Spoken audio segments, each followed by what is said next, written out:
Hello, I am the Script Doctor and welcome to the channel.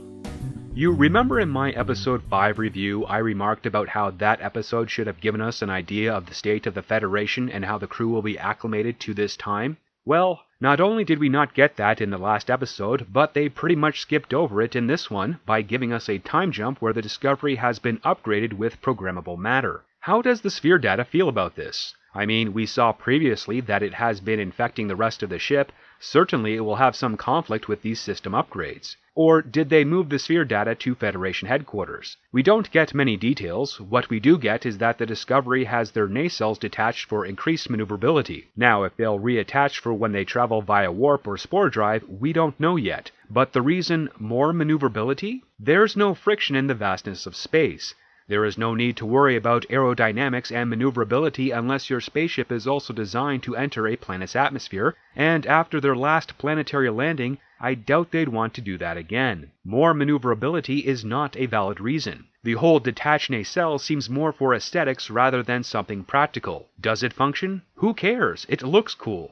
That's the Bad Robot secret hideout mantra. Apparently, the ship has been undergoing this upgrade for 3 weeks, and for some reason their registry is updated as well. But that isn't how registries work in Star Trek. A new letter denotes a successor. The Enterprise was refitted and upgraded in Star Trek the Motion Picture, and still retained its original registry because it is still the original ship. When they got the Enterprise A, that was because the original Enterprise was destroyed prior. All this information and visuals have come to us via Saru's report to Admiral Vance regarding Discovery's upgrade, thus giving us exposition to take us into fleet assignments. Saru is very eager to show his and Discovery's value to the Federation. Vance is careful with his assignments as he brings up various problems and delegates ships to solve. Saru is a little distraught as he is able to help with any number of these assignments in a shorter time, but Vance has other plans for Discovery as a rapid responder vessel. What is interesting, at least for now, is that Vance appears to fit the behavior of a Starfleet officer far more so than anyone on Discovery. He comes across as organized and decisive. But while the confidence is there, his delegation of ships on certain missions is questionable. There is this one captain that will be occupied for 2 months on a supply run, essentially taking them out of play. Now, if I was in his position and knowing that it is such a long round trip,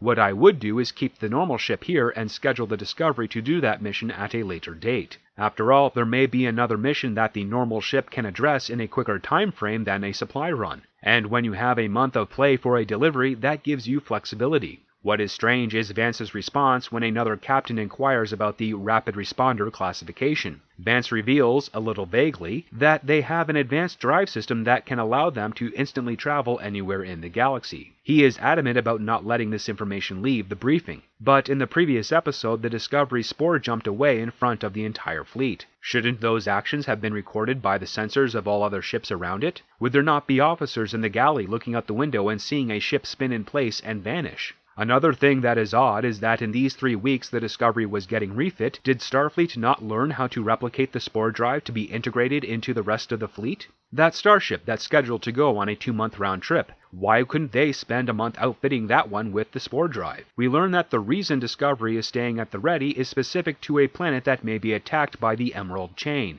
Apparently Starfleet has learned that they're planning a strike in efforts to get something from the planet within the next 12 hours. They don't know what that something is, but they'll be damned if they let the Emerald Chain get it. So a conflict and mystery box without stakes. Okay. After completing the mission briefing, we jump to Discovery where the crew are only now getting their new badges and learning the inner workings of the ship. Wouldn't this be something they learned over the course of the refit? Would it not have been beneficial to have the crew involved in the upgrades since they know the original systems and will need to know how the newer systems work? Why are they only learning these things now? Were they on vacation for the last 3 weeks? Or was the debriefing that long? The bridge crew are shown the functions of their new badges and respond to them like teenagers getting a new smartphone. Very contemporary. Apparently, these new badges function as tricorders, communicators, and personal transporters. So I guess the transporter chief is out of a job. I guess he'll be joining the Maytag repairman. Well, at least they can both keep themselves company. For the consoles, the interface has been adapted with programmable matter as well,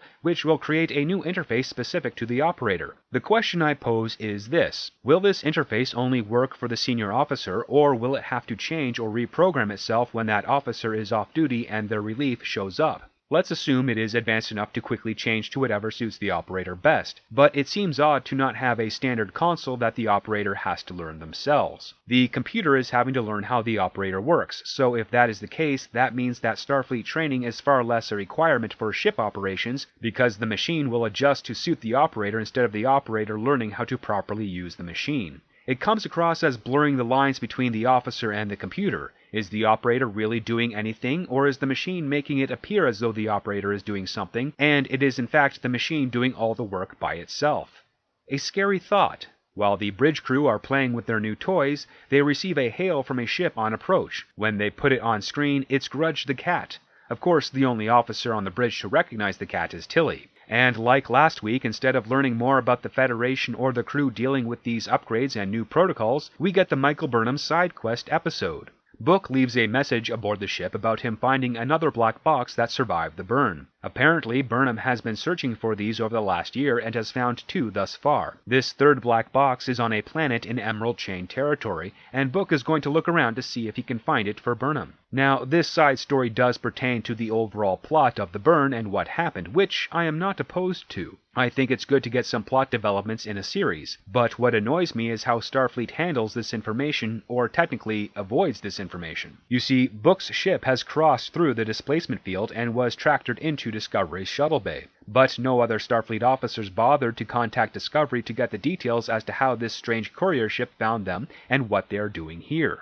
Instead, it is all done within the confines of Discovery itself. Saru doesn't even alert Starfleet Command of the information that Book has brought to them, which is really out of character, as Saru has been preaching rejoining Starfleet and the Federation this entire season, and now that he has information, he keeps that from the very institution to which he is dedicated. What I find disturbing is that Saru questions the value of the black box from Starfleet ships. He's the captain. He's also gone through Starfleet Academy and served aboard other ships. He should know these things and not have to ask about how they would be relevant. If anything, he should ask why Burnham didn't inform him of the other black boxes she had discovered and what data they revealed. It would at least look less embarrassing to Saru as a character. Burnham reveals that if the burn really happened in the way the story is told by those she's encountered, then each black box should record the event at the same time. But the 2 she found reveals a discrepancy, and if she can find more of those black boxes with discrepancies of their own, she may be able to source where the burn started. That's a surprisingly logical way of thinking. Maybe she should take this information to Starfleet Command and see if they have any black boxes themselves to compare with hers and see where that information takes them. But instead of doing that, Burnham wants to go to this planet in the Emerald Chain to get the box and bring it back for analysis. She requests permission from Saru, but he denies her as they have standing orders to be at the ready in case an attack is made on the other planet mentioned earlier. And here we are starting to see a character flaw in Saru. He's essentially blinded by orders, similar to Esteban, who I've referenced before as a poor captain. Instead of Saru stating that this could be useful information and passing it up the chain of command like a competent captain, he keeps the information to himself. He also doesn't suggest that they can go to that planet after the window to defend that other planet has lapsed. According to Burnham, the message Book sent is 3 weeks old. If that is the case, would that not mean it would take 3 weeks to travel to the planet in question to rescue Book by normal warp?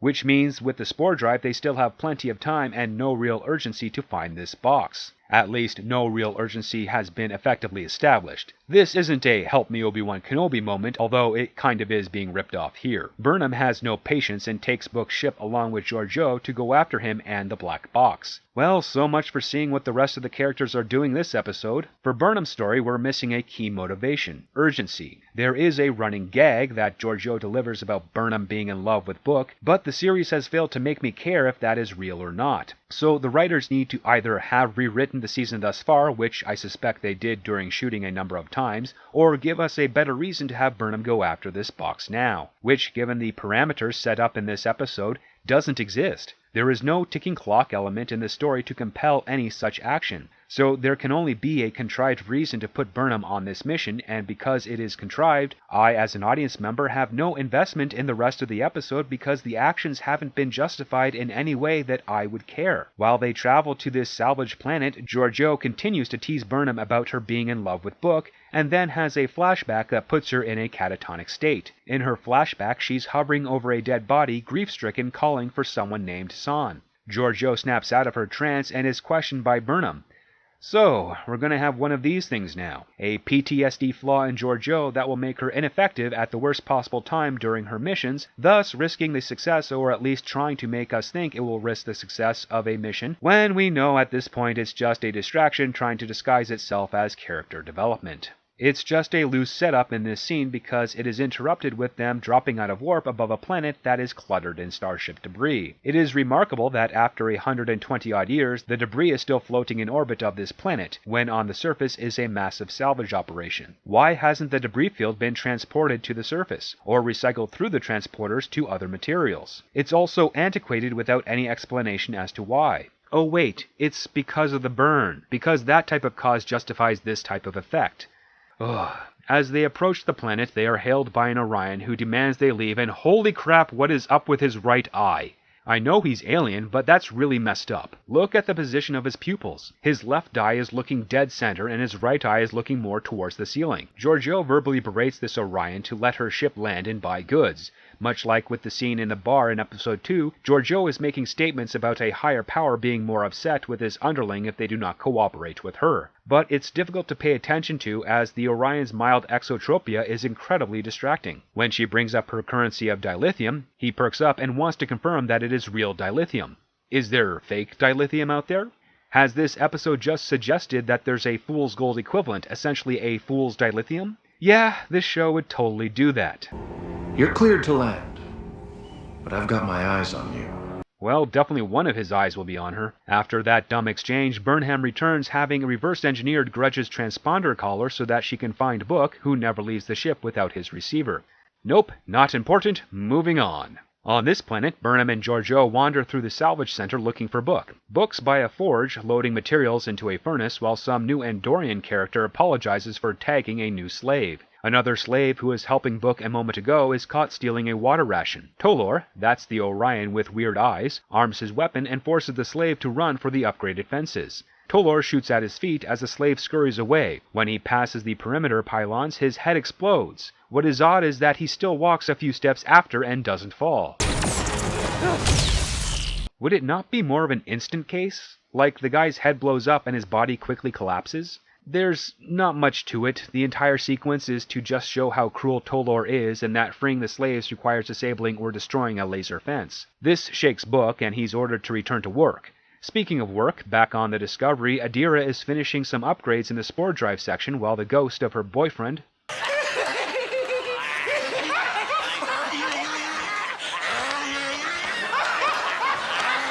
It's just so absurd to call Gray that, but regardless, Gray berates Adira for not playing games and exploring the ship. That's right, instead of being a teenager, Adira is going to be a contributing member of the crew, and Gray finds that to be boring. Stamets, upset with the changes, learns that Adira upgraded the interface to the spore drive for Stamets so he doesn't need those shunts in his arms and replaces it with a quantum transducer. Yeah, quantum wasn't needed in that description. Quantum doesn't mean more advanced, it means the smallest possible unit. Quantum mechanics has to do with subatomic energy and systems in physics. It's not an escalation of measurement like kilobyte is to megabyte. Yet, throughout this entire series, quantum is being used as a prefix to technology where it isn't required. She should have just referred to it as a nanogel transducer.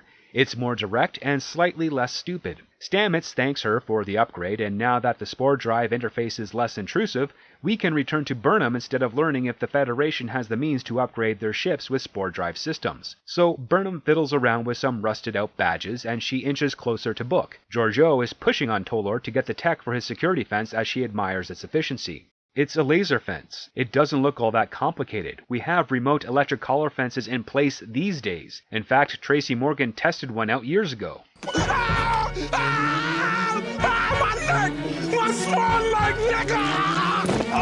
Burnham and Book reunite in a back storage area.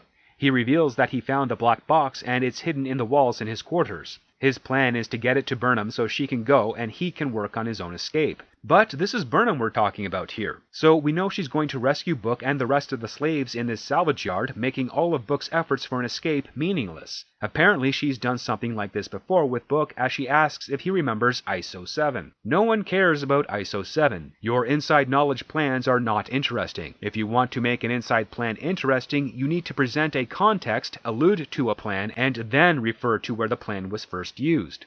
We're caged and tagged. Hasn't stopped us before. I was able to make some dirty plasma mines and stash them at key points around the facility over the last 10 days.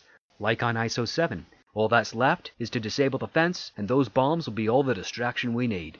That's how you reference an inside story and set up a new objective. You establish your conflict, you refer to a successful mission that relates to said conflict, and you set up the new objective that fits within the previous parts conveyed. When Tolor and Giorgio regroup with Burnham, she states that she needs time to clean and inspect the parts she's found, and Tolor orders a security drone to watch them. I guess Tolor has other things to do besides watch Burnham reenact her favorite scene from The Force Awakens. He's only removed from the scene so that Giorgio can rummage through what Burnham grabbed to make a weapon they can use to disable the fence and free the slaves. Giorgio is only able to construct one weapon, but it is more than enough to do the job for her. It's a very large stretch of the imagination that of all this salvage, weapons could be constructed so easily. It's a wonder why there are slaves at all, if all these parts are waiting to be sorted and recycled, could easily be converted into a weapon to free everyone enslaved. Giorgio is ready with her one-shot pulse weapon, but they don't get an opportunity to use it as they are quickly surrounded by guards and taken back to Book's ship. That Andorian friend of Book's regroups with him to hand off the black box from his quarters and let him know that he's told the other slaves of Burnham's escape plan. During a shift change, they start their riot and make a rush for the exit. Book has his grenades, you see, other slaves can make weapons too, and he uses them to take out the guards. The explosion creates the needed distraction, and Tolor orders more of his men to leave Book's ship to address the conflict at the salvage yard, thus making the odds 2 on 2.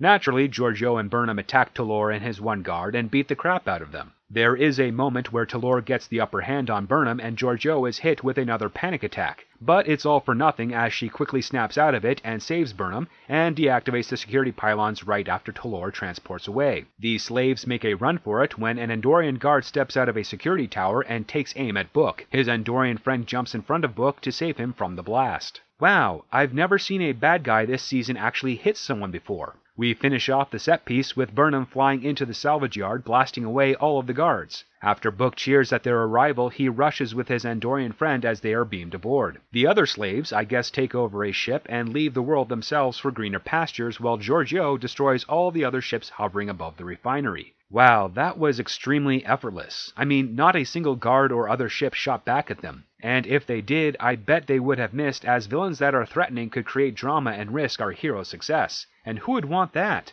Aboard this ship, Book hands over the black box, thus making the mission worth the effort. Burnham takes a moment to address Giorgio's panic attack, and it is still left as a mystery for us and even Giorgio, as she doesn't know what is happening either. While Burnham tries to appeal to her as someone to trust and confide in, Giorgio remarks how that didn't go so well for her in her own Terran universe.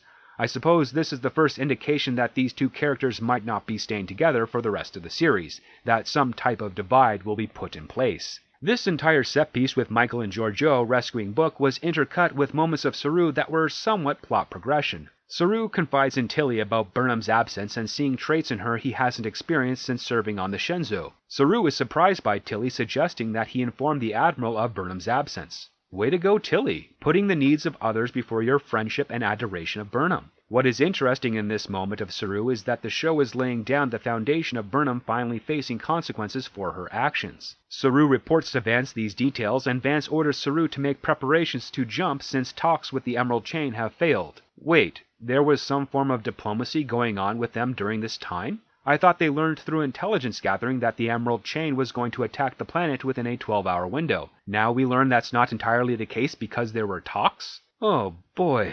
The other part, the C story as it were, is between Stamets and Adira. It's designed to push a type of surrogate family relationship between these two. Remember, Adira is an orphan, all alone, with not many people she can trust. The two we've seen her claim to like so far besides Burnham is Culber and Stamets. Stamets joins Adira in the mess hall, reaching out to her about being brilliant and feeling alone because of it. Stamets lays out how prior to Culber's death and resurrection, life to him had a distinct start and finish.